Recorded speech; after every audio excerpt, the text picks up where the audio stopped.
You're watching News 24 Live. South African Lizaan van Vuren is part of the first all-female team to row nearly 14,000 kilometers unsupported across the Pacific Ocean in aid of breast cancer care and walking with the wounded. Lizaan joins us in studio this morning to tell us all about her experience. Lizaan, thank you very much for coming in today. Thank you. This feat is still ongoing. You, I believe, were part of one leg of it. Do you want to just explain to us, first of all, the journey from beginning to end and sort of your involvement in it? Sure. So the entire journey is to basically cross the entire Pacific, which is the largest ocean in the world. It takes about a third of the world's entire surface. So the journey is from America, so California, to Hawaii. And we stop off in Hawaii. I got onto the boat in Hawaii, then we rode to Samoa. I got off in Samoa, and then another girl took my place, and then they're currently on their way to Australia, rowing to Cairns. Okay, so you rode from Hawaii to Samoa. Yes. That is 2,262 nautical miles. Yes. And or you were saying 97 days on sea. Okay.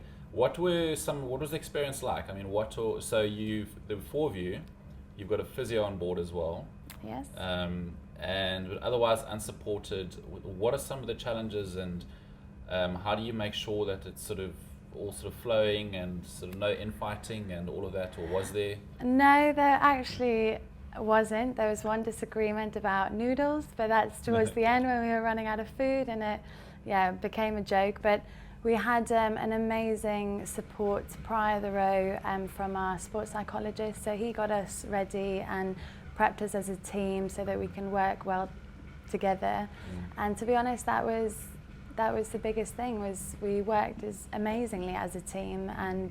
And for me, that was the most important thing, because it would have been pretty miserable if, we had a lot of arguments. 4 girls on a boat ended up being just one of the most incredible experiences that I've ever had. Our challenges were, this year was an El Nino weather year, so it meant that the weather systems was a bit different, which meant that instead of going with the currents and with the winds, we were fighting against it. So we were being blown back by the winds, and the ocean is pretty powerful. So yeah, we just basically had to row as hard as we can and make backwards progress for some of it. The other challenges were the heat. It was incredibly hot. So we were also the first team of 4 to cross the equator. This is the Pacific Ocean, so very much sort of tropical. Very much so, yes. It was incredibly hot, and you couldn't escape. Our water, there was no ice. The water we got from our desalinator from the sea, which is amazing, but it was mildly lukewarm. So there's nothing really to cool you down. And then the tropical storms as well. We had some amazing weather, which, we had a variety. So tropical storms, intense rain, thunder and lightning. So we had it all. And food? So our food was dehydrated food packs, expedition food, that you just add some hot water to, and it becomes a delicious meal. But because we were supposed to be on the water for 60 days, and that was our estimated time, and we were on there for 97, we started to run out of food, and luckily we had over-provided, so we did have enough to last us, but it meant that we ran out of our nice food, and towards the end just had breakfast, beef curry for breakfast, which was pretty miserable.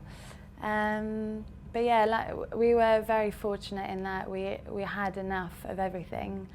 We just had to be quite resourceful towards the end. And I mean, being sort of stuck on a boat, obviously that old expression, cabin fever, comes from somewhere. So what was that like?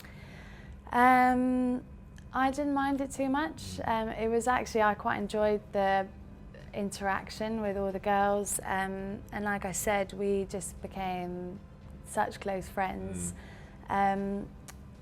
I mean, one of the difficult things were when there was a moment that you were a little bit emotional or just needed your own space, you couldn't get it.